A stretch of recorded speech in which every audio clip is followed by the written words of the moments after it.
بسم الله الرحمن الرحيم الحمد لله النبي محمد صلى الله عليه وسلم من العلم والتعليم والتدبر والتذكير والنفع والانتفاع ثم الى صاحب هذا الكتاب الامام الغزالي وجميع سادة العالمين وحبيب علي الله بن محمد الحدث العالمي علي بن محمد بن مسلم الشيخ وصلى جميع اموات المسلمين والمسلمات والمؤمنين والمؤمنات والى حضره النبي محمد صلى الله عليه واله وصحبه وسلم. الفاتحه.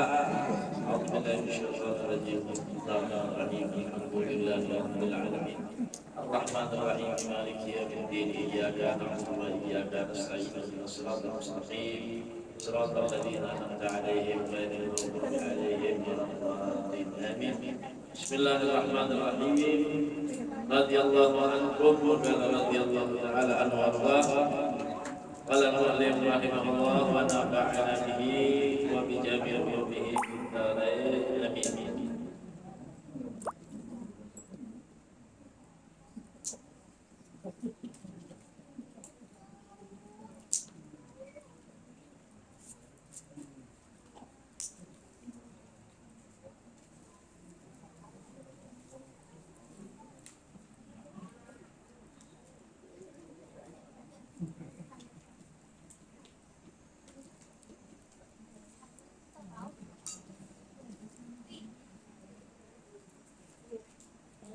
Halaman 4 ya, halaman 4. Di dalam nasihatnya Imam Al-Ghazali yang pertama di dalam kitab Iqbal Walad.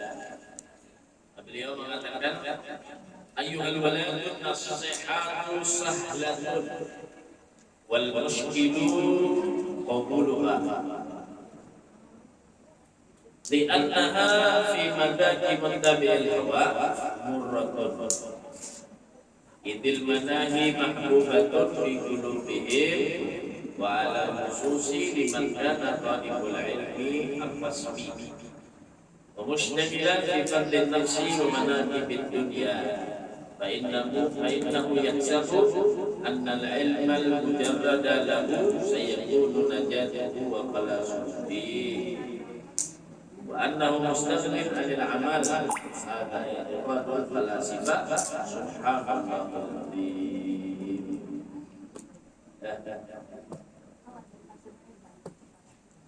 Hadirin wal hadirat jamaah majelis Miftahul Jannah yang telah berjalan Allah Subhanahu wa taala. Kembali kita membaca kitab Iqbal Walad karya daripada Al-Imam Abu Hamid Muhammad Al-Ghazali. Kemarin kita di pertemuan yang lalu mengadakan peristiwa Isra wa Mi'raj Nabi kita Muhammad SAW di majelis ini. Alhamdulillah penuh dengan berkah, penuh dengan kebaikan yang kita dapatkan. Mudah-mudahan apa yang kemarin kita dapatkan bisa kita amalkan, bisa kita mendapatkan, menjadikan dalam kehidupan kita itu keberkahan dari Allah Subhanahu wa taala. Begitu juga dengan pertemuan yang sebelumnya, awal kita membaca kitab Ayyuhal Walad, kita menyebutkan daripada biografi singkat daripada pengarang kitab, yaitu Al-Imam Al-Ghazali, yang beliau itu dilahirkan di kota Tus atau di Pulau Sam, daerah Iran. Beliau lahir dalam keadaan yatim. Kurang lebih umur beliau kemarin 55 tahun ya, 55 tahun. Dan di antara karya Al-Imam Al-Ghazali yang sangat besar, di antaranya adalah Ihya Ulumuddin. Kan dengan kelihatan saya Ihya Ulumuddin tahya qulubuna. Dengan berkat kita belajar Ihya Ulumuddin itu membuat hidup hati seseorang itu tadi ya, karya daripada Al-Imam Al-Ghazali antaranya. Dan kitab yang sekarang kita pegang adalah kitab risalah kecil yang dibuatkan khusus sebenarnya oleh Imam Ghazali kepada muridnya ya. Muridnya ini yang taat, yang benar-benar mengabdi kepada Imam Ghazali. Lalu dia berkirim surat kepada Imam Ghazali. Minta apa? Minta satu risalah nasihat kepada gurunya, yaitu Imam Al-Ghazali. Walaupun kata muridnya tadi, seandainya aku membaca di Ihya, pasti pertanyaan-pertanyaanku atau nasihat-nasihat yang aku minta kepadamu itu sudah ada jawabannya semua. Tapi aku minta lagi kepada guru Imam Al-Ghazali agar membuatkan risalah khusus, agar bisa aku bahasanya aku pakai, aku ingat, aku terapkan itu sehari-hari. Jadi kita itu buku saku atau wasiat-wasiat. Nah, sama kemarin kita kan membaca manakib Abagulus Kumpul. Beliau itu ngajar kitab banyak. Bukan hanya dari kitab, kadang beliau mengajarkan itu bil hal, dengan keadaan. Beliau menjadi orang pemurah, beliau mengajarkan sebagai orang yang sabar, beliau mengajarkan orang yang qanaah, mensyukuri apa yang diberikan oleh Allah Subhanahu wa taala. Kemarin disebutkan oleh Kiai Haji Kiai Haji Komarudin, Guru Komarudin, makan aja susah. Nasihat dari Nini, Abah, ini gawian Tuhan. Ini gawian Tuhan. Kelaparan tetangga, keluarga ada tamu. Tapi tetap mensyukuri nikmat Allah Subhanahu wa taala. Jadi guru itu mengajar. Ada yang mengajar dengan kitabnya, membimbing dengan kitabnya, ada yang membimbing dengan halnya keadaan, ada yang membimbing dengan secara rohaninya. Kadang kita jauh sama guru kita, sama ustadz kita, atau bahkan sudah meninggal dunia. Cuma bimbingan itu tetap ada. Karena petunjuk-petunjuk, petua-petua, dan apa yang sudah mereka ajarkan sama kita itu membekas dalam hati kita. Apalagi dari Rasul Sallallahu Alaihi Wasallam. Petunjuk itu datang bersumber dari Rasul, maka ketahuilah itu tidak pernah hilang, tidak pernah lenyap, tidak pernah mati, tidak pernah ada habisnya. Nah, beliau di samping itu minta lagi sama Imam Ghazali, muridnya tadi, untuk dibikinkan risalah khusus. Artinya nasihat yang khusus ya minta. Nah, jadilah kitab ini namanya Ayyuhal Walad. Jadi beliau menyebutkan muridnya tadi dengan sebutan walad, anak. Jadi seakan-akan orang tua sedang menasihati daripada anak-anaknya. Kalau menasihati orang lain, gue paling sekedarnya aja. Jadi kalau menasihati anak, pasti lebih, pasti kepengen anaknya menjadi anak yang baik. Kalau nasihati orang biasa, kalau anak mau dijaga benar-benar, begitulah yang diharapkan oleh muridnya, dan kita dibikinlah oleh Imam Ghazali ini kita Ayyuhal Walad. Mana beliau memberikan nasihat yang pertama adalah tentang ilmu. Beliau memberikan nasihat yang pertama kepada muridnya tentang tanda. Tanda apa? Tanda-tanda orang yang jauh dari Allah Subhanahu wa taala, berpaling dari Allah Subhanahu wa taala, maka Allah akan menyibukkan seseorang itu dengan sesuatu pekerjaan amalan yang tidak ada manfaatnya. Kalau orang itu dikehendaki Allah berpaling, berarti kesehariannya itu banyak tadi itu mengerjakan hal yang ada bermanfaat daripada yang bermanfaat. Jadi perbandingannya setahun misalkan, gawiannya dalam setahun itu per jam dihitung banyak mengerjakan kebaikan atau keburukan, banyak mengerjakan hal yang bermanfaat atau hal yang sia-sia. Nah, seandainya kalau dihitung waktunya banyak habis untuk sia-sia, berarti itu sudah tanda-tanda Allah itu juga berpaling. Bukan Allah itu berpaling dengan kita, tapi rahmatnya Allah Subhanahu wa ta'ala. Rahmatnya Allah Subhanahu wa ta'ala yang berpaling sama kita. Artinya Allah itu melepas. Allah itu gak peduli sama kita. Ada peduli. Yang dua, kalau berkumpul lawan orang, kumpul lawan orang, apalagi orang terkenal, lawan yang berpandir kada dihiraninya, yang lapar, lawan dua laki bini aja pula, yang laki nih datang ke rumah lapar parut, ada dihirani nang bini, ada tahun-tahun nang bini. Nah, kayak Pak Hati, luka hati. Ini Allah Subhanahu wa ta'ala yang berpaling. Bayangkan, yang tiap hari ngasih rezeki sama kita, yang tiap hari ngasih kesehatan sama kita. Artinya Allah kada peduli lagi dengan hamba. Tandanya apa? Lihat diri kita masing-masing. Lihat diri kita masing-masing. Bila banyak kita menghabiskan waktu kita kepada hal yang kada bermanfaat, berarti tandanya Allah Subhanahu wa taala sudah berpaling lawan kita. Hobi-hobinya tuh. Jadi kalau kayak apa ya perbaiki berarti. Kita perbaiki. Sekiranya hal itu menjadi bermanfaat walaupun yang mubah. Walaupun perkara yang mubah saja, perkara yang biasa. Yang ada saja kita perbaiki sekiranya Allah Ta'ala itu menaungi dengan rahmat terus lawan kita tadi. Ibarat kata makan itu hukumnya apa makan minum mandi itu apa hukumnya? Mubah aja boleh makan, boleh kada makan. Cuma yang nyatakan bila makan itu berniat untuk bergajang beribadah.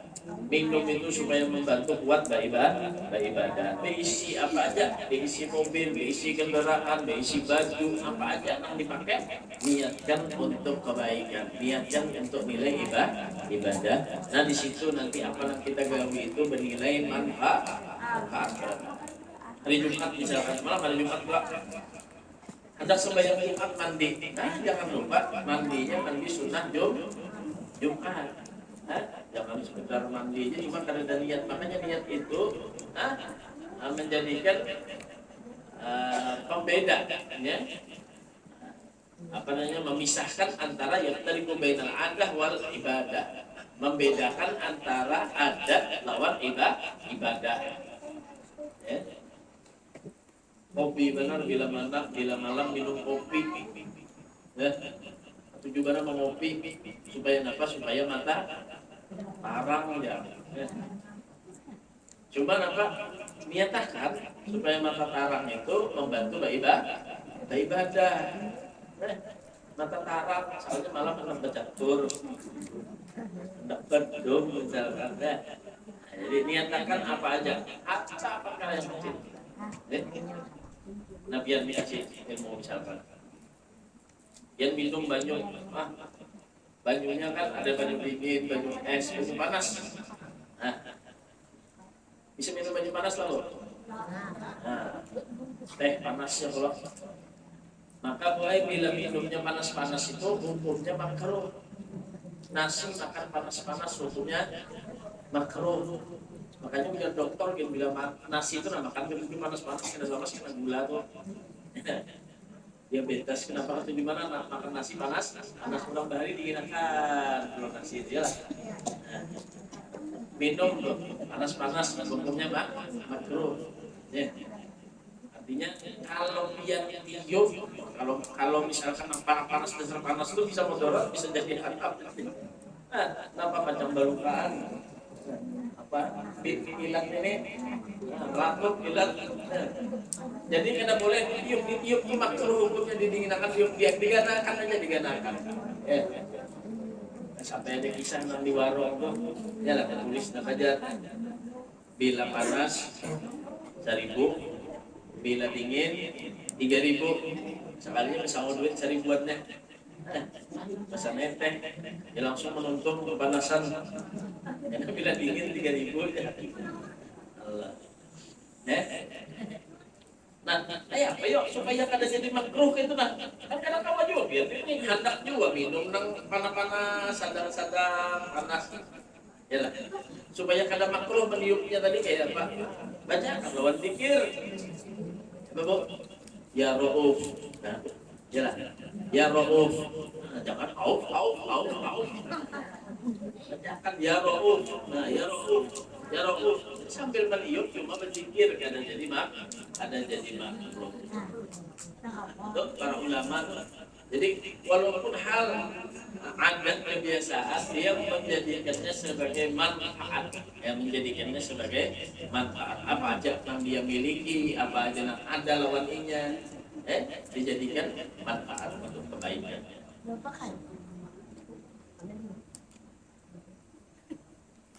Nah lebih-lebih lagi kan Imam Ghazali kemarin kita ini punya umur itu adalah bekal kita sebenarnya. Jangan sampai kalian umur kita itu banyak kejelekannya. Maka ulama mengatakan kalau misalkan kejelekan atau maksiatnya lebih daripada kebaikan dan kebaikan dan amalnya, maka orang itu dilabeli dengan fasik. Nah itu fasik. Fasik itu apa? Fasik itu adalah orang yang kejelekannya lebih banyak daripada keburukannya lebih banyak dari kebaikannya. Itu orang fasik. Siapa orang fasik? Orang fasik itu adalah kejelekannya yang lebih banyak daripada kebaikannya. Atau orang yang pernah melakukan dosa besar, fasik. Orang fasik malam yatub selama dia tadi itu belum bertaubat, berzina, durhaka, termasuk meninggalkan sholat 5 waktu, itu termasuk orang fasik. Karena Allah tuh sangat benci sebenarnya dengan orang yang tarik sholat, orang yang meninggalkan sholat, al-maktubah khususnya, sholat yang 5 waktu. Itu Allah Subhanahu wa taala maka. Bahkan kalau dalam kajian fikih, itu kalau misalnya kita tuh nggak ada air, kemarau, maka mengharuskan kita untuk bertayamum. Tapi ada air sedikit hanya bisa untuk minum,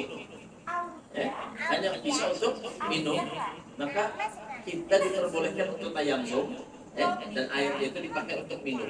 Atau kita sudah minum, sudah dahaga kita, tapi ada orang yang kehausan, atau binatang yang ada kehausan, maka air tadi gimana?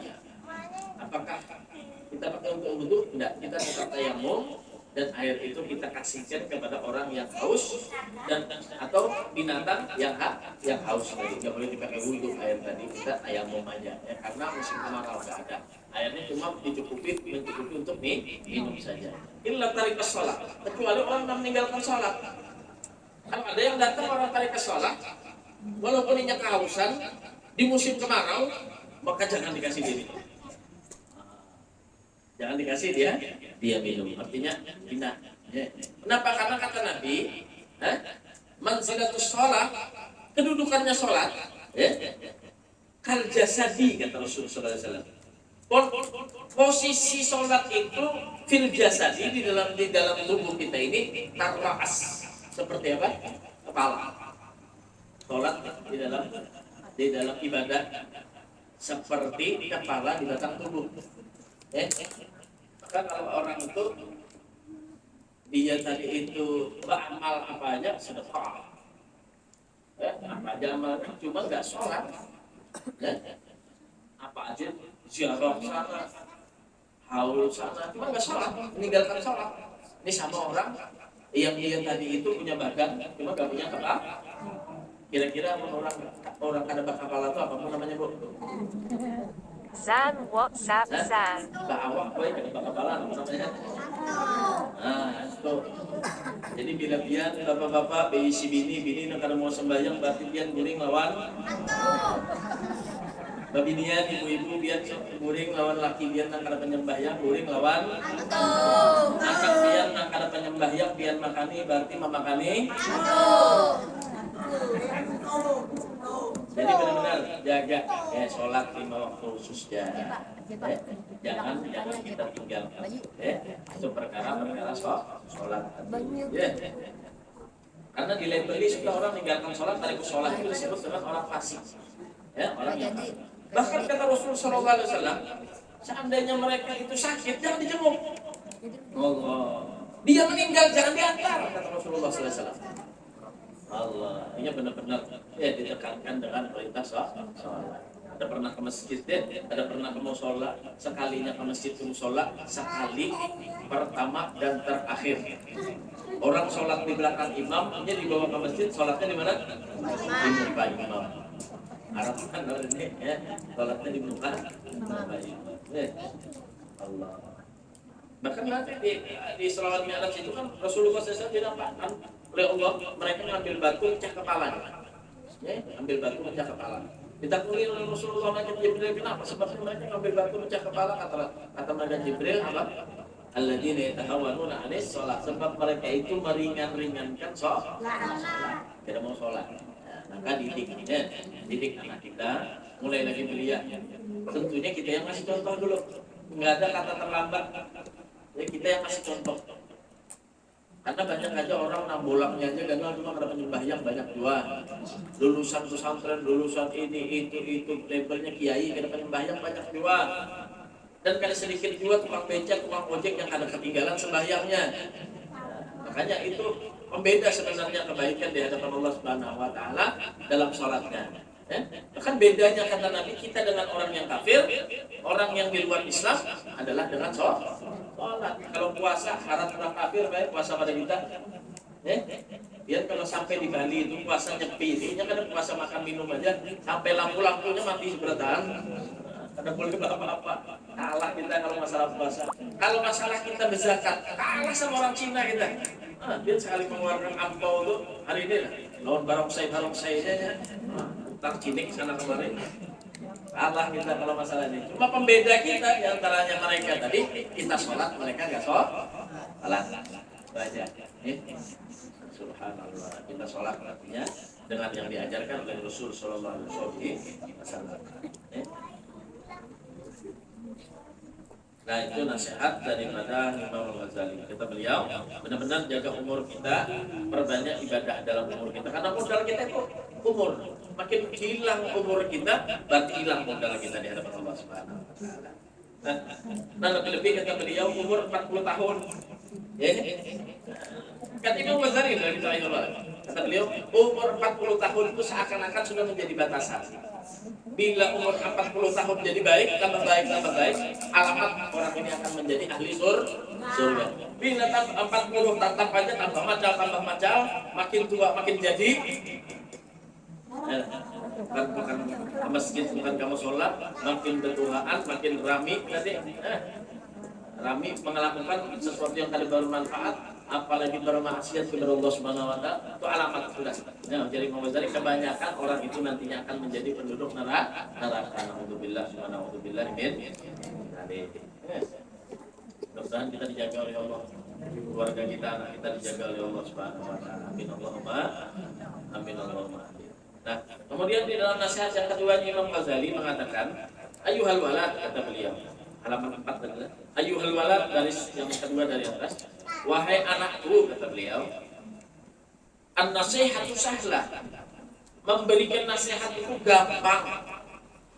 Ya, memberikan nasihat itu gampang. Wal musykil qabuluha. Yang susah itu menerima. Jadi perbandingannya itu sangat terbalik. Orang menasihati itu sangat gampang. Dan hobi menjadi hobinya orang itu untuk menasihati. Cuma menerima nasihat itu susah banget. Berat banget kalau sudah menerima nasihat. Li'annaha fi mazaki muttabi'il hawa. Karena bahwasanya bagi orang yang merasakan yaitu membawa daripada hawa nafsunya, dia akan merasakan apa? Murrah. Pahit. Ketika dinasihati orang itu pahit. Itil manahi mahbubun fi qulubihim. Karena sesungguhnya larangan sesuatu yang disukai di hati mereka. Sesuatu karena bahwasanya berbagai larangan Allah adalah sesuatu yang disukai di hati mereka. Jadi kalau sudah menasihati orang mudah benar. Itu sudah hukumnya. Menasihati orang mudah. Cuma kalau dinasihati orang, siapa nyawa? Kalau dinasihati orang, siapa nyawa? Makanya undur makol, walatan dur mankol. Ulama salaf mengatakan undur makol, walatan dur mankol. Lihat isi nasihatnya, jangan lihat dari mana datang nasihatnya. Punya melihat itu menasihati siapa susah. Ada mau baik diri kita, karena baiknya diri kita ini dengan nasihat. Jadi Rasulullah ad-dinu an-nasihat. Karena agama ini seluruhnya nasihat. Al-Quran itu isinya nasihat berataan. Hadis itu isinya nasihat berataan. Kalau ulama itu nasihat berataan. Hikmah daripada hukama itu juga nasihat seberataan. Intinya agama kita ini adalah untuk nasihat. wal asri innal insana lafi khusrin illa alladziina aamanu wa 'amilus shalihat wa tawassaw bil. Ya. Jadi disuruh kita itu saling menasehati. Ya. Cuma kebalikan, kalau kita memberi nasihat mudah, kalau kita menerima nasihat itu sangat sulit. Ya. Walal khusus, dan terkhususnya kata beliau liman kana thalibal ilm.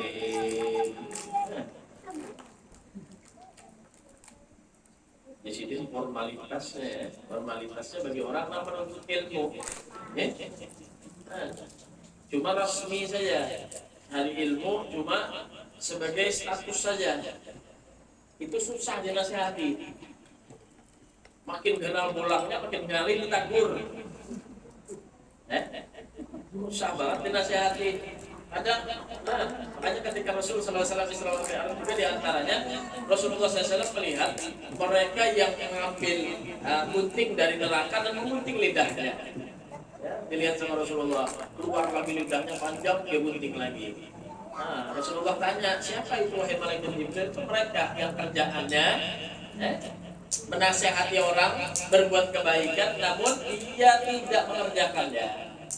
Dan mereka yang melarang orang melakukan kejelekan, tapi dia yang mengerjakannya. Haram. Sekalinya iya dua malam minggu, kasih itu dua sekalinya. Haram sendirian iya mengkonsumsi juga sekalinya. Jangan tinggalkan sholat itu penting, nanti kamu masuk neraka, azab Allah besar. Sekalinya ini kada sembahyang dua, banyaknya. Dan ini kada perlu dinasihati. Kalau yang sudah mereka semacam ini punya ilmu, ini artinya menentang Allah Subhanahu wa Ta'ala. Luar biasa. Orang yang tahu ini biasanya mengajar. Kenapa sudah tahu aja dilanggar? Sudah tahu dilanggar. Kalau ada mulai kekanakan atau orang nak ada tapian waras, ada kata waras itu apa bu? Biar doi bepander, janjian malam ini, malam minggu, ujarnya lain, malam ini, malam Jumat, waras, biar bepander ke kanannya ke kiri, ada nyambung, atau kekanakan, melihat dia mulai listrik itu pembukaan, listrik itu pembukaan. Yang sekiranya bila dicapai itu bisa kesatru mati mulai kurang dekat tapi waras tadi peparah atau kekanakan peparah dikacak lah mulai listrik itu matinya boleh biar kasihan kan atau biar sembuh orang ini tahu listrik aja dikacak kasihan gelap kasihan karenanya kada tahu nya kada ngerti kenapa karenanya kada tapian waras atau anak kecil. Cuma kalau kayak pian sudah paham, sudah tahu pada itu listrik, bertulisan pulang listrik tegangan tinggi dikacak dua, masalah lagi itu.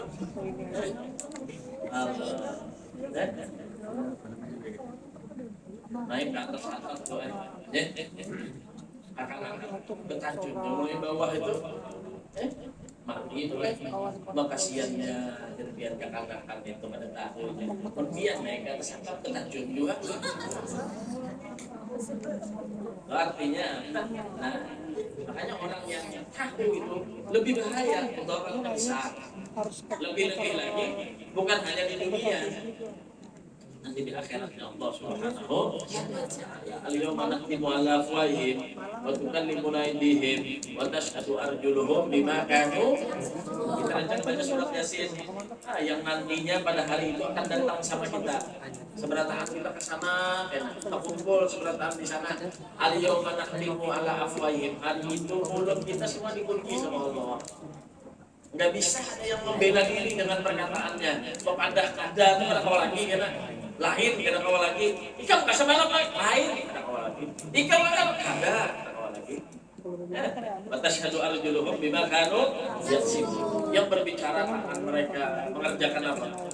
Yang berbicara kaki mereka melangkah kemana? Yang melihat matanya yang haram itu yang berbicara. Apa yang dia kerjakan di dunia itu yang akan berbicara, dan mulutnya saat itu dipuji oleh Allah Subhanahu wa taala tidak bisa lagi membela dirinya di hadapan Allah Subhanahu wa taala. Kalau di dunia masih kawa aja, biar hakimnya harap kayak apa aja kawa aja masih. Kayak apa aja tuh membela diri kawa, dikurangi masalahnya gitu kawa aja. Asalnya apa namanya hukuman mati. Ini dia kan dulu boy. Sekali masuk sudah nggak kurang, ada jadi hukuman mati seumur hidup aja. Ini ya pulang dong. Revisi keluar pulang. Sekali keluar boy jadi caleg. Dipilih pulang korban biar mantan orang-orang mana itu ya deh. Allah. Ya, Pak. Nah, jadi kalau di pengadilan Allah ada kawa, semuanya akan dibuka sama Allah Subhanahu wa taala dengan bentuknya masing-masing ya. Nang rapat benar menyimpan aibnya kita dibuka sama Allah. Sekali melihat orang lain takjub, "Bang ini ya. Ini banyak banget. Oh nih, amal banget. Majelis turun terus sekalinya di sana berbaju aja ada. Jadi orang miskin benar. Kenapa? Nah, sekalinya muntok waktu juga menggibah orang. Atau juga menzolimi orang, maka ketika menggibah dan menzolimi orang, amal ibadahnya dikasih sama orang. Dan kalau ada dosa orang, dikasih sama dia. Rugi nggak? Rugi. Hanya menghadap barelaan, gue di dunia aja. Di akhirat itu ada barelaan lagi, kita ganti lawan amal lagi, sudah tuh mau urut. Aku lah rela dunia akhirat cuma nikah. Oh dunia aja akhirat kira-kira barelaan. Pun ada salah di akhirat diganti lawan pahala. Maka dari itu jaga, jangan sampai kita gimana menunjuki orang pahala kita habis. Nah, jaga mulut kita, tidak usah nyembati orang. Biar orang jahat lawan kita, karena usah ada perlu kita sembati. Ada perlu kita buka aibnya, ada perlu.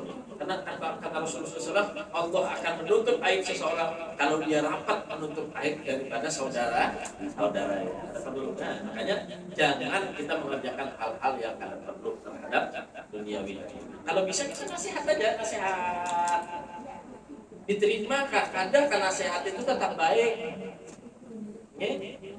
Jangan menghadang aku jadinya di kampung ini aja nah. Kenapa? Karena aku di kampung ini Ustaz, aku diterima bila nasihati orang situ. Dan di sini kadang jangan. Di mana kita berada, jadikanlah kita ini sebagai orang yang menjadikan diri kita ini penyambung lidahnya Rasul Sallallahu Alaihi Wasallam. Jadi kalau kita melihat kita cocok, tagur. Cuma dengan adab, lawan nasihat, lawan baik. Masalah diterima, kada diterima, nah itu hidayah dari Allah Subhanahu Wa Taala. Bukan nasihat. Yang paling susah ni presiden apa nak dinasihati talibul ilm. Cuma talibul ilm yang rasmi ini gambaran aja, mencari status saja. Hendak dipadahi orang, oh keluaran sini, oh alumni sini. Sekalinya mentang-mentang alumni sana, lalu baik sakahandak mengerjakan kejelekan apa dan semacamnya, jangan.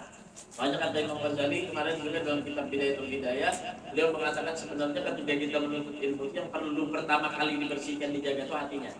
Niatnya, pasang niatnya benar-benar sehingga ketika kita itu dapat ilmu, maka ilmu ini akan menjadikan sesuatu yang baik. Banyu itu nah, kita isi, sebelum kita isi banyu itu, maka cangkirnya kita bersihkan dulu.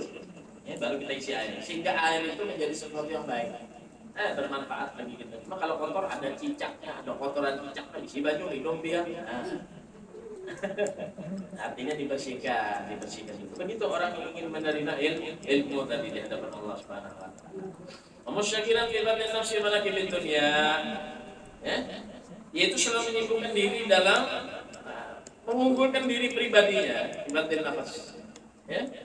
Sibuknya itu hendak kita pandang manusianya. Hendak kita lihati manusianya.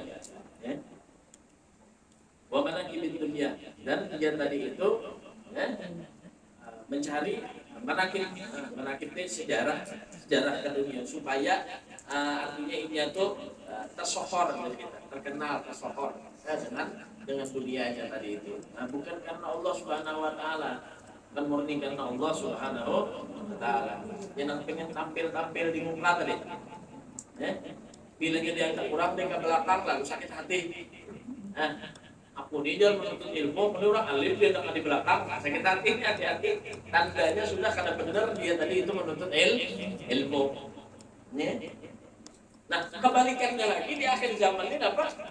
Pakaiannya aja. Wah, pakaiannya buka, besar selendang. Pakai hijau kalau selendang. Anda duduk di muka.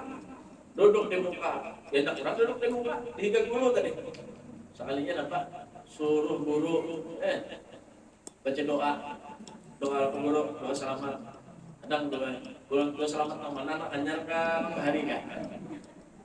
Nang hanyar ulang kada hafal lagi tambah hari, ingat lagi. Ya tuntung tuh baca doa gue apa doanya? Allahumma barik lana bima razaqtana wa qina adzabannar. Doa makan aja lagi.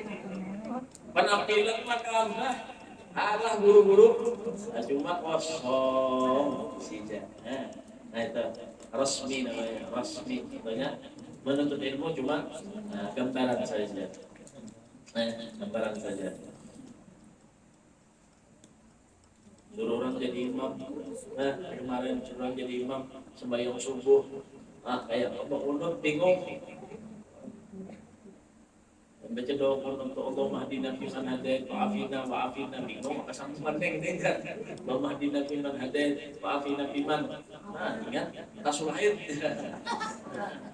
Apalagi nyambung ada hafal doa kunut kita hafal. Cuma pakai penampilan suruh orang mandi jenazah pulang dia juga turun ada mayit meninggal dimandinya jadinya dia guru enak mau mandi jadinya bawa ke pinggir batang bawanya pinggir batang kurang mandi mandi berarti ini culupnya paling bagusnya agak atas culupnya Lubus mayatnya boleh gugur batang jantung. Kenapa biar memandi itu orang takut diurang jadi jadinya pulang apa? Oh jam karena aja ini yang mandi ini wali jadinya min auliyaillah mandainya wali nanti mandi. Padahal inya lain sebagai ustadz, lain sebagai guru, lain orang nang alim. Bahaya biar bahaya. Nah, sebab pertamanya tadi itu kadang orang tersebut dari awal ingin dapat ilmu, dapat ilmunya, akan tetapi ketika dia tadi itu dinasihati susah bagi dia, susah bagi dia dinasihati, keras hatinya, keras hatinya. Laginya merasa bujur, lagi merasa bujur. Hobinya hendak minta tampil, hendak gaya-gayaan dengan apa namanya dirinya tadi itu aja. Fa innahu yahsabu anna al-ilma mujarradun lahu sayakunu najatuhu wa khalasuhu. Dia menyangka bahwasanya semata-mata ilmu yang dia miliki. Dia menyangka lawan ilmunya itu tidak. Dengan ilmunya tadi dia akan menyebabkan dia itu selamat, akan menjadikan dirinya tadi itu apa namanya murni. Wa khalasuhu dengan khalasnya, dengan murninya ilmu tadi di dalamnya keselamatan. Jadi pokoknya aku jadi orang alim selamat sudah. Pokoknya aku jadi orang alim selamat sudah. Ada peduli lagi, dia namun kisahnya lulus pondokan itu kitab tuh kada ada lagi dibuka, diandak aja. Ada perlu belajar, ada perlu ke majelis lagi. Padahal Rasulullah SAW mengajarkan apa? Utlubul ilma minal mahdi ilal lahdi. Jangan sementangan sudah lulus atau belajar terus begadang pada belajar lagi. Ulut sampai ini masih belajar. Kalau ada kiai-kiai Habib yang tua-tua ulun datangi ulun baca kitab, ulun datangi ulun baca kitab. Kalau ke Jawa, bawa kitab di hadapan beliau dan datangi, baca kitab. Ada habib ulama dari Hadramaut mana, datangi, di mana Sidin Bagana, baca kitab. Terus belajar, itu yang dianjurkan oleh baginda Nabi kita Muhammad SAW. Karena nasihat itu susah itu masuk, mengeluarkan nyaman. Jadi kadang telinga kanan masuk, ada tapakai lagi. Telinga kiri masuk, ada tapakai dua lagi. Diulang-ulang terus tuh, diulang terus. Bisa Isra Mi'raj itu lah, iya bisa sambahyang aja terus. Sabulanan biar hadir Isra Mi'raj itu bisa sambahyang aja. Cuma boleh ke rumah koler pulang. Kadang orang mantah sudah duduk di luar aja sambil merokok jalan Isra Mi'raj. Tahu ya sudah kisahnya pada nangka itu juga. Nah, itu nasihat ya, susah nasihat untuk diterima. Ya, susah nasihat itu untuk diterima. Makanya di antara barakatul ilmi, orang yang mendapatkan keberkahan ilmu itu apa aja ulama? Dia mendengarkan ilmu masuk ke dalam telinganya seakan-akan dia baru pertama kali mendengarkan nasihat itu, walaupun dia sudah mendengarkannya 1000 kali, walaupun rancak sudah ya. Khutbah Jumat rancak mana kita apa aja khotib? Ittaqullaha haqqa tuqatih wa tamutunna illa wa antum muslimun. Tiap Jumat itu wasiat takwa ujar khotib. Senantiasa mengerjakan apa yang diperintahkan oleh Allah, meninggalkan apa yang dilarang oleh Allah Subhanahu wa taala. Nah, tiap Jumat itu diberikan nasihat. Cuma kadang susah untuk menerima nasihat, apalagi untuk mengamalkan apa yang dinasihati. Wa annahu mustaghnin 'anil amal. Dia kadang punya ilmu cuma merasa cukup dengan amal. Kadang dia merasa amalnya cukup sampai situ aja, kadang karena merasa punya ilmu aja lalu kadang mau beramal. Nah, kadang mau beramal.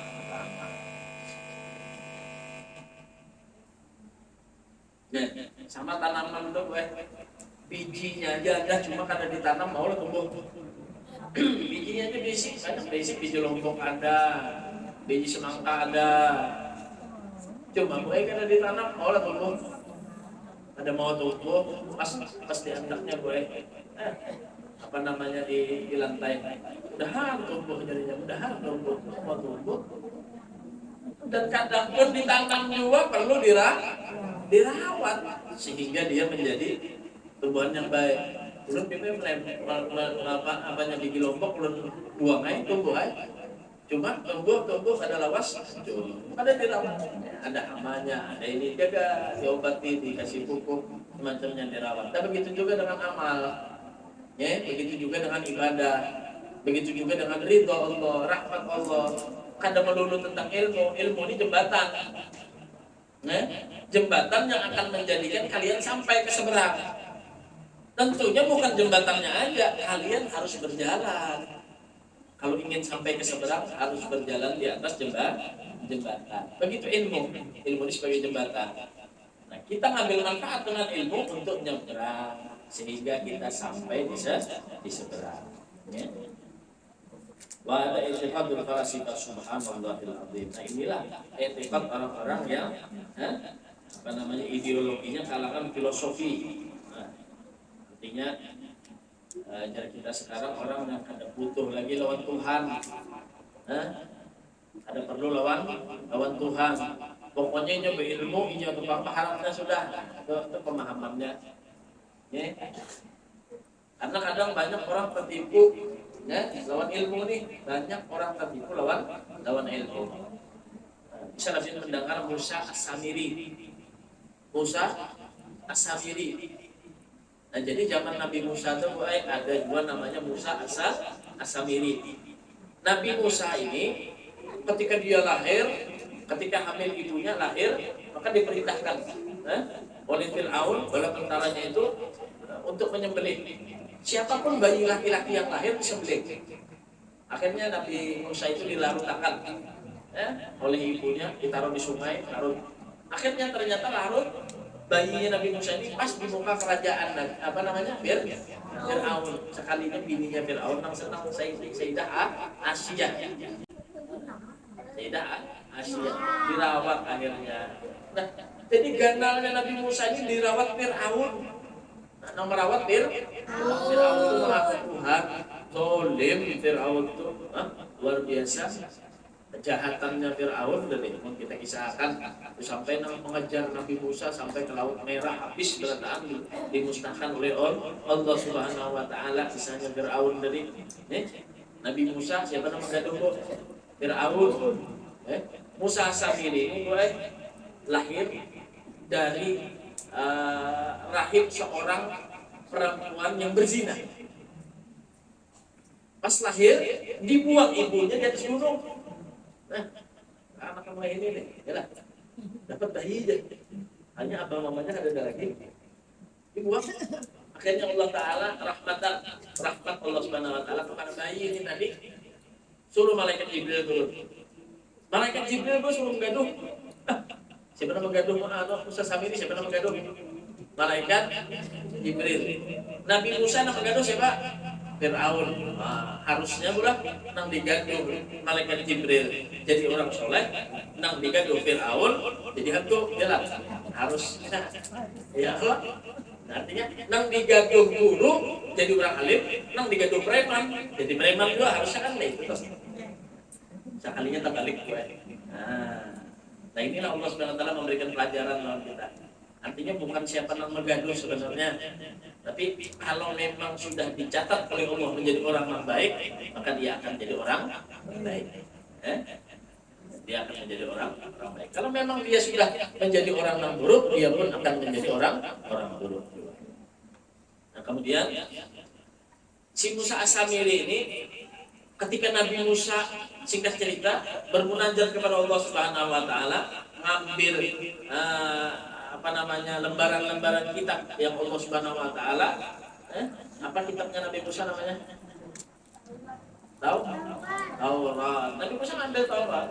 Nah, ternyata pas Nabi Musa pergi 40 hari lebih, orang-orang yang mengikut Nabi Musa ini dihasut sama Musa As-Samiri. Musa As-Samiri, Tuhannya Musa itu nyari di atas gunung, Tuhannya ada di sini. Kenapa? Karena ternyata Musa As-Samiri ini sakti, rumputnya dijapainya jadi emas, rumput itu dijapainya jadi emas. Apa aja, termasuk sapi, diulahnya sapi, dijadikannya emas, dan sapi itu bisa berpandai. Musa As-Samiri. Jadi Musa As-Samiri ini Tuhan nikam Tuhannya. Nah Bani Israel melihat sapi bisa berpandai, patung sapi bisa berpandai, bujur ini berarti Tuhan. Salah Musa itu naik tadi. Ini Tuhannya sekalinya. Coba pindahin ulang ke Musa As-Samiri. Naudzubillah min. Padahal kurang mengerti, kurang tahu dan digaduh oleh malaikat Jibril. Ada sedikit, makanya orang-orang yang alim, orang-orang yang justru mengetahui dengan ilmu agama, dia menjadi orang yang melanggar dengan perintah Allah Subhanahu wa taala. La ya'lamu hadzal maghrur, tidak ada yang mengetahui ini sesuatu tipuan, annahu hina hassala al-ilm idza lam ya'mal bih. Dan tidak ada yang mengetahui sebenarnya dengan ini bahwa dirinya itu tertipu. Kecuali ketika dia sudah dapat ilmu, lalu dia tidak mengamalkan dengan ilmunya. Ayatul ilm bil amali bihi. Hidupnya ilmu itu dengan diamalkannya dengan ilmu tersebut. Takunu hujjah alaihi akad. Maka ilmu itu nanti ketika dia dapat namun tidak diamalkan, ilmu itu akan menjadi hujjah alaihi. Justru ilmu itu akan memberatkan kepada dia. Jadi jangan sementara mengisi ilmu, tapi kadang diamalkan merasa tenang, aku orang alim. Lah, karena kalau diandalkan ilmu yang ada diamalkan, justru akan menjadi hujjah alaih, menjadi bukti nanti lawannya di hadapan Allah Subhanahu wa taala kalau dia tadi tidak mengamalkan dengan ilmunya, memberatkan kepadanya. Maka Rasulullah SAW sebagaimana Rasulullah SAW bersabda, asasun nas adaban yaumil qiyamah alimun lam yanfa'ullah bi'ilmih. Yang paling besar nanti adabnya pada hari kiamat. Banyak buat ulama kiai-kiai yang membaca hadis ini kada sedikit yang menangis. Ada yang menggerau, pistak dari mata. Ingat bahwa hadis Nabi ini apa? Asyadun nas adaban yaumil qiyamah. Paling besar adab nanti pada hari kiamat alimun, orang alim, paling ganal. Yang lain adabnya kecil-kecil, yang paling besar adabnya kan orang alim. Lam la yanfa'ullah bi'ilmi, tapi yang ada bermanfaat ilmunya. Ada mengamalkan ilmunya, ada bermanfaat ilmunya, mengajar ada, amal ada ilmunya. Nah ini orang yang nantinya akan besar banget adabnya di hadapan Allah Subhanahu wa Ta'ala. Waruya anal Junaid kata sallallahu sirrahu ruya fil manam ba'da mauti fa ila lumal khabar ya Abul Qasim qala qahat tilkal ibara wa faniyat tilkal isyara wa man nafa'ana illa rukai'atun raka'naha fi jawfil lail. Nah, diriwayatkan daripada Imam Junaid Al-Baghdadi, Syekh Tariqah. Imam Junaid Al-Baghdadi, semoga Allah Subhanahu wa taala memberikan mensucikan daripada sirnya Imam Junaid Al-Baghdadi fil manami ba'da mautih. Dimimpi. Artinya ada orang yang bermimpi lawan Imam Junaid Al-Baghdadi. Apa dikatakan?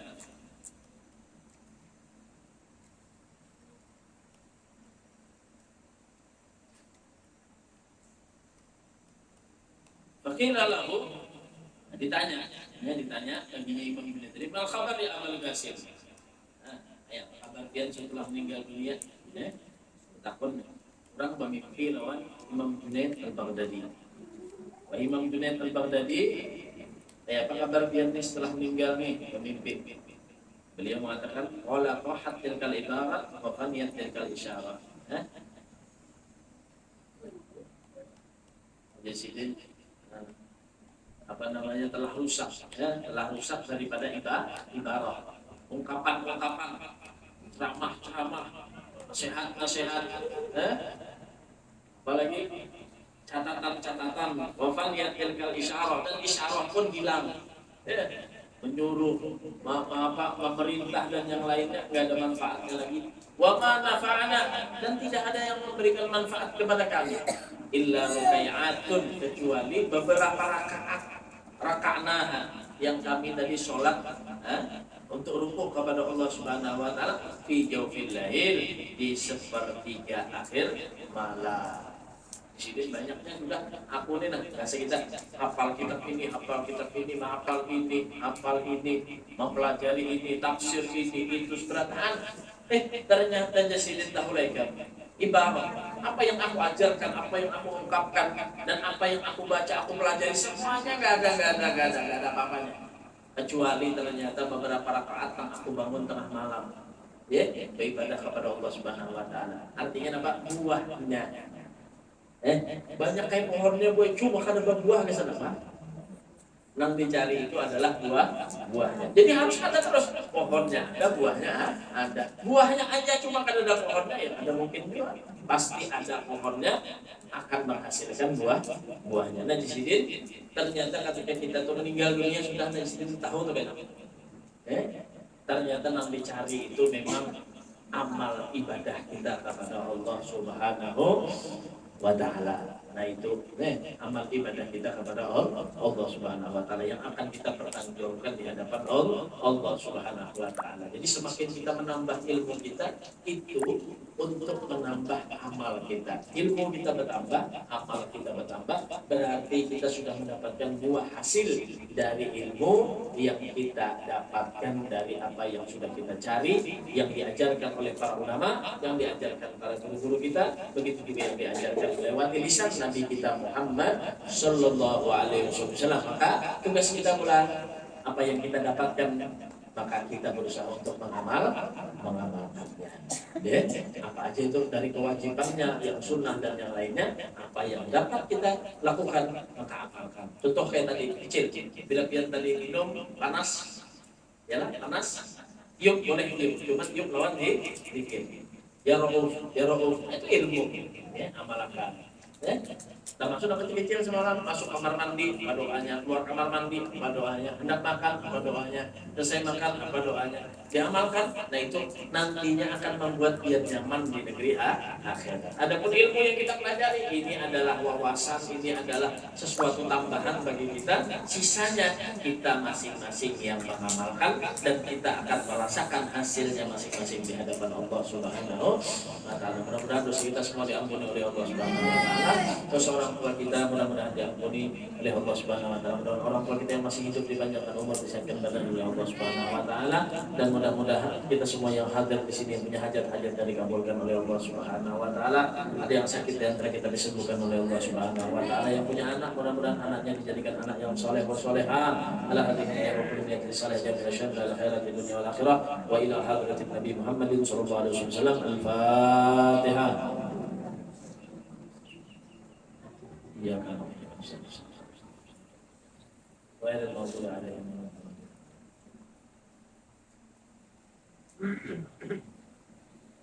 Barangkali ada yang mau tanya.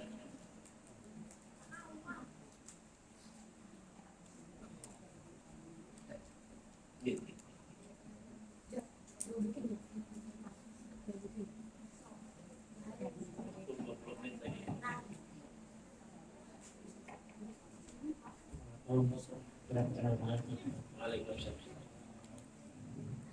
Ini mengenai adab tadi tentang ulama.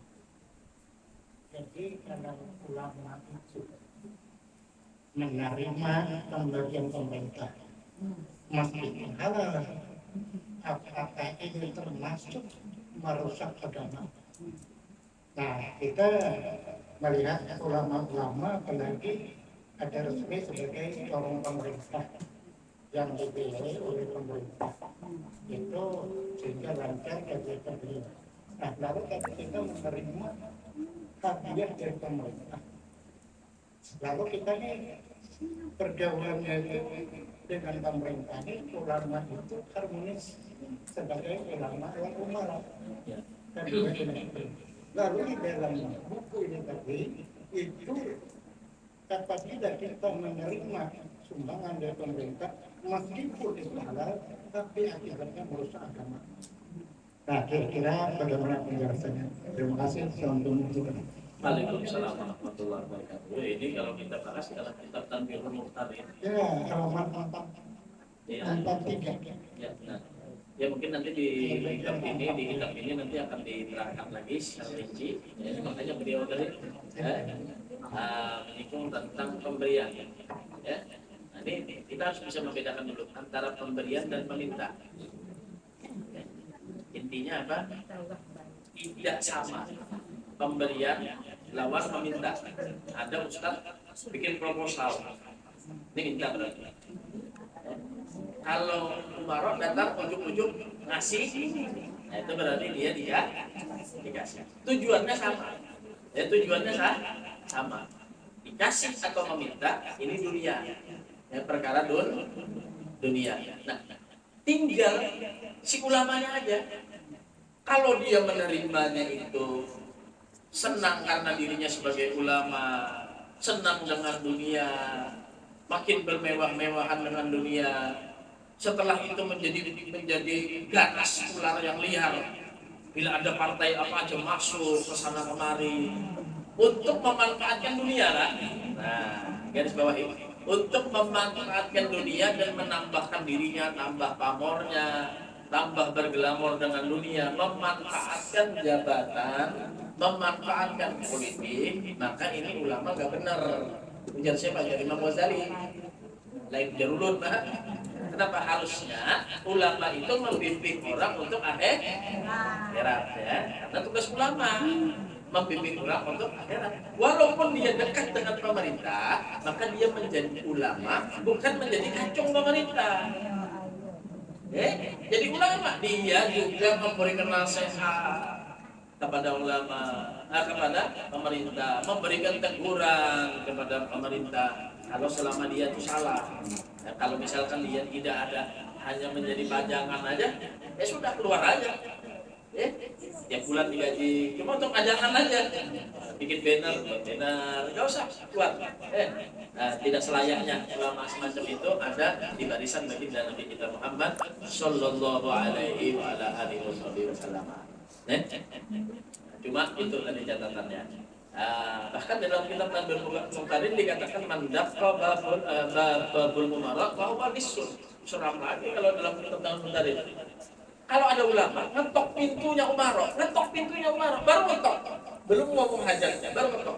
Bahwa bisul dikatakan itu maling. Bayangkan, ngetok pintu umarok itu sudah dijawab maling, apalagi datang masuk minta-minta.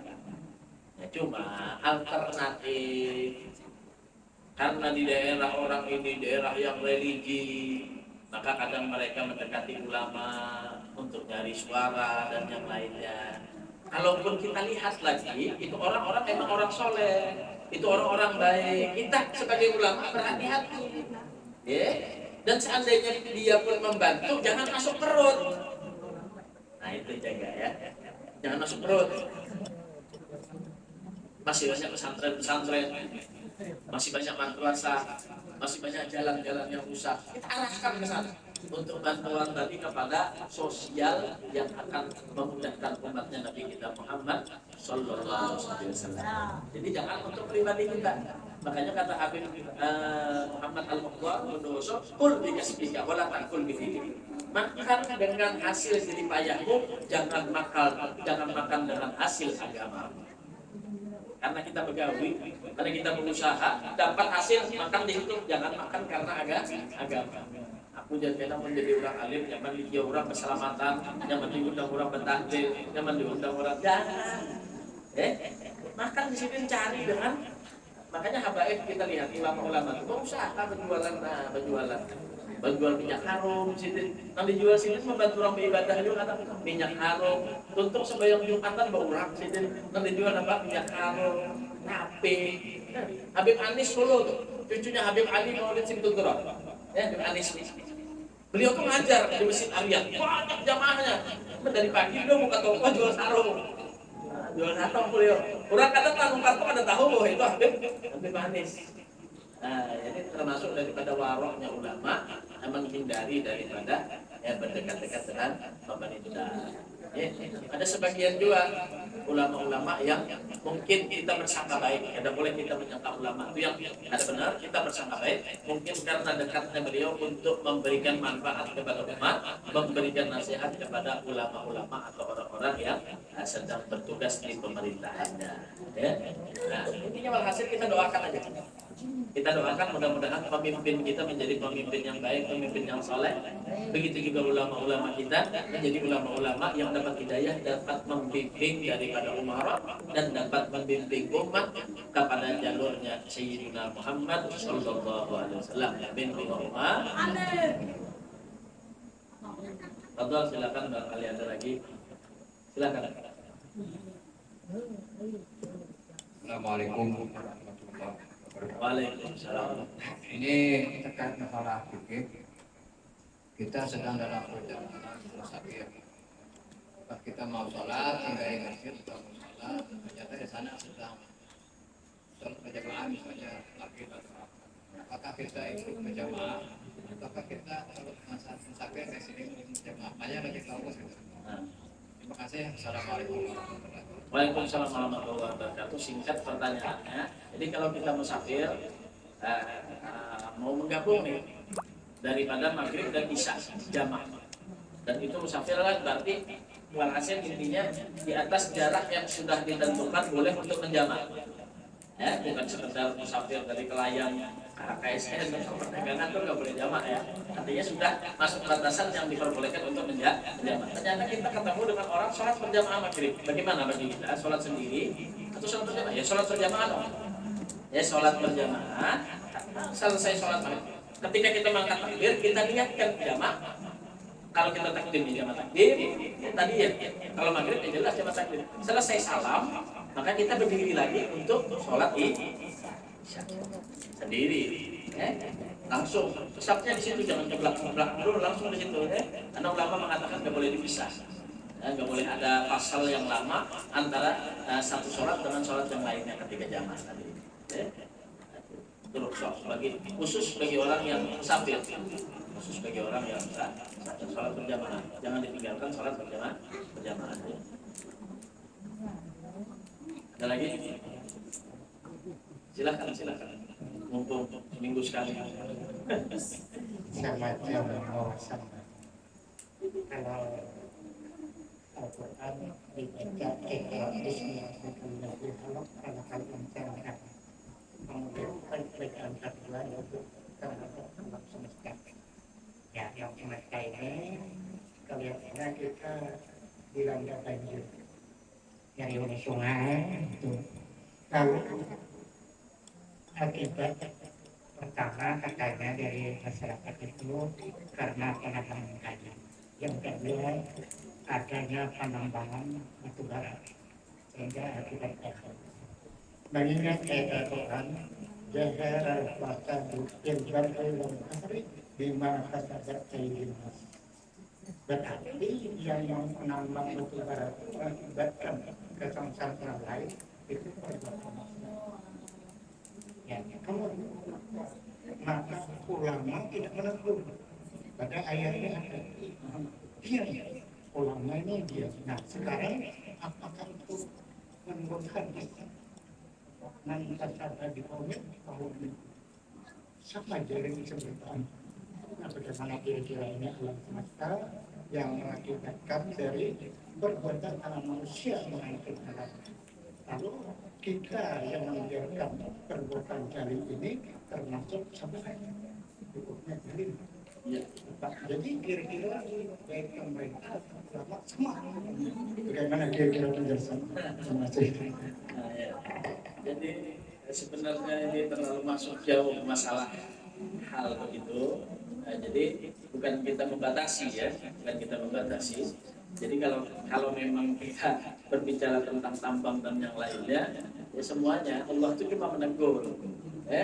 Jadi apa yang rusak di muka bumi itu atas perbuatan kalian semua itu nggak ada. Maksudnya kalau menimbulkan kemaksiatan kemudaratan, ya berarti haram. Haramnya itu eradi. Bukan haramnya itu asli. Bukan asli itu artinya memang dari bentuknya haram itu enggak. Seperti khamar memang dasarnya haram. Gitu loh. Cuma kalau itu adalah berbeda dari daerah satu dengan daerah yang lain. Berbeda dari tempat satu dengan tempat yang lain. Nah, begitu juga dengan masalah kayak tambang.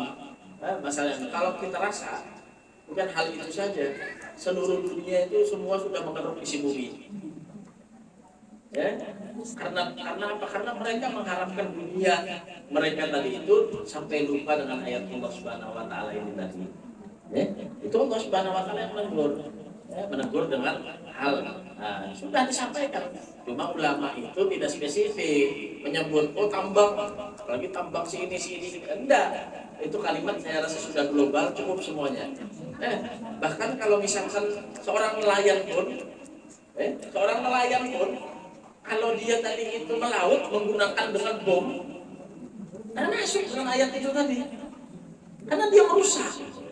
Karena dia merusak sebenarnya. Jadi apapun sebenarnya yang dilakukan oleh manusia, sebab dia tadi itu menyebabkan kerusakan, maka tanggunglah sendiri. Tanggunglah sendiri itu karena sebab ulah kalian masing-masing juga. Kafala yalumanna illa nafsa. Jangan menyalahkan yang lainnya. Kalau sudah ada, maksudnya gini loh, tujuan ayat itu loh. Kalau sudah ada gempa bumi, kalau sudah ada Allah Subhanahu Wa Taala turunkan bala, jangan nanti Allah Taala ini yang membanjirkan, bukan gitu loh. Itu sebab kalian, Allah sudah Taala kasih yang bagus, kok kalian mundur. Allah Taala sudah kasih yang indah, kok kalian iniin, nah, gitu loh maksudnya. Ujar kita, ujar orang Banjar itu ya harap pada Jepang. Nah, ini kita lihat orang Jepang tuh. Mulakan raan bagus benar ya Allah. Dapatnya kan raan babuhannya itu ditarahnya, bannya. Dihalusin banget. Maka lewat di polisi tidur tuh harap tanggal 2 di Jepang harap hari ini. Nah itulah. Jadi jangan Allah Subhanahu Wa Taala menurunkan ayat itu untuk apa? Menegur. Kalau jatuhnya zalim kepada orang haram jatuhnya. Itu sudah dijelaskan. Cuma ayat itu tidak spesifik ngomong, oh ini tambang itu, ini enggak. Nah, intinya kalau menyebabkan mudarat kepada orang, maka haram. Kalau enggak, gitu loh, sementara itu enggak haram. Nah, kemudian lagi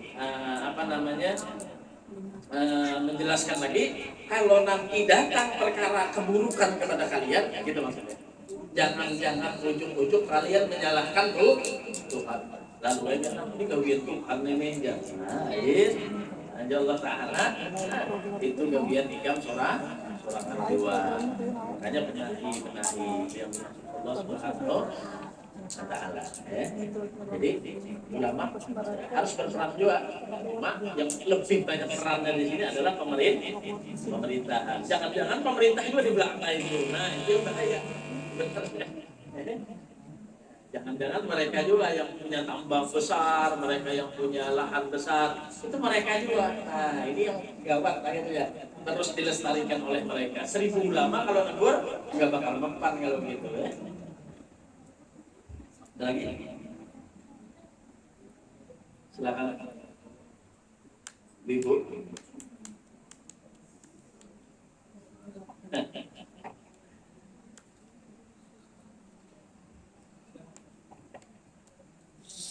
Warahmatullahi wabarakatuh. Waalaikumsalam. Bagaimana caranya kita menjaga hati supaya di dalam beribadah atau beramaliyah selalu istiqomah? Nah, jadi tipsnya sebenarnya agar kita tadi itu bisa menjaga hati dan istiqomah dalam beramal. Sering ulun sampaikan, ini tips dari Habib Abdullah Haddad. Kalian pertama pilih amalan kalian yang mana kalian senang. Yang sekiranya kalian itu gak bakal ninggalkannya seumur hidup sampai maut datang. Apa amalannya. Ulun ketujuh baca salawat tip, Allah saudara sini Muhammad sallallahu alaihi wasallam pada wajah. Maka ulun ketujuh habis sholat maghrib bisa baca yasin amalkan. Jadi apa yang kita jaga dulu pertama itu. Ulun ketujuh sholat duha sholat duha. Ulun ketujuh sholat tahajud, hobi bangun tengah malam sholat tahajud. Kita pilih dulu amalan kita. Ini di luar yang wajib lah. Kalau yang wajib kan boleh dipilih-pilih. Ulun ketujuh supaya maghrib aja subuh ada mau dipilih-pilih. Artinya ini perkara yang kalau istiqomah dengan sunnah tadi kan. Apa dulu kita. Udah. Kemudian kata Abdullah Haddad, maka batasi sekiranya bisa istiqomah itu dibatasi. Pertama, bisa dibatasi dengan bilangan. Begitu juga bisa dibatasi dengan waktu. Antara dua pilih. Ulun kita itu baca sholawat ini. Nah, batasi sehari aku dapat 100. Berapa pian mampu dulu? Benar itu biasanya 10 dulu. Bilanya sudah sebulan nih jalan 10 naik pulang 20. Jalan pulang sebulan naik pulang 30. Bertahap. Jangan langsung 200 Habib. Baca Habib amalan salawat ini, salawat Fatih. Allah sudah ada Sayyidina Muhammad Al-Fatih di Taufiq wal Fatih lima sabab. Mendalam Habib lalu membaca 200 isuk. Cuma para ini 2 tahun. Yang mana pian bertahap dulu, nah mulai 10 naik. Kemudian seorang tuh yang mengontrol sampai berapa bilangan, nah pian batasi dengan bilangan boleh tiap hari. Jadi bilangnya tiap hari pian misalkan 100, isuk parai, apakah ada pakantenan kah, ada keluar kota kah, maka bilang-bilang tiap parai kodoi, yang 100 itu dikodok. Jadi hari ini hari apa? Hari Sabtu, kada baca, maka minggu kan 200. Itu kan mau tinggalkan lagi. Kenapa parai semingguan gue kali berapa kan? Tidak dikali foto. Nah, atau di sini dengan waktu. Nah, waktunya apabila cari waktu biar santai dulu kita kalau siang-siang penggawian. Kalau malam guring, kalau sore kuyuh. Nah, apabila lagi waktunya biar seorang tahu tuh. Bilanya subuh tuh. Bilanya pagi penggawi. Bila siang kadingan, bila sore kuyuh, bila malam guring, ada lagi waktunya. Jadi dia cari, habis maghrib itu paling bagus. Habis maghrib amalan itu ya. Apa biar amalan kamu istiqomah akan. Bila maghrib ini pakai, esok 2 kali. Baca yasin. Malam ini pakai, malam esok 2 kali baca ya. Fatihai orang tua kita, guru kita, nini kita, ai kita, siapa keluarga kita, tetangga, jiran.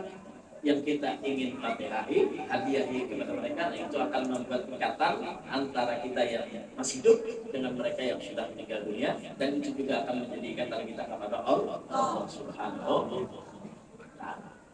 Ya, bisa dipaham ya? Alhamdulillah. Sudah ya? Ya, doa. Ya Rabbana Rabbana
والمسلمين أجمعين آمين رب السماء فضلا وجودا منا باكتساب منا بالمصطفى الرسول نحظى بكل سؤل بالمصطفى الرسول نحظى بكل سؤل بالمصطفى الرسول نحظى بكل سؤل صلى وسلم ربي عليه عند الحق وآله وصحبه على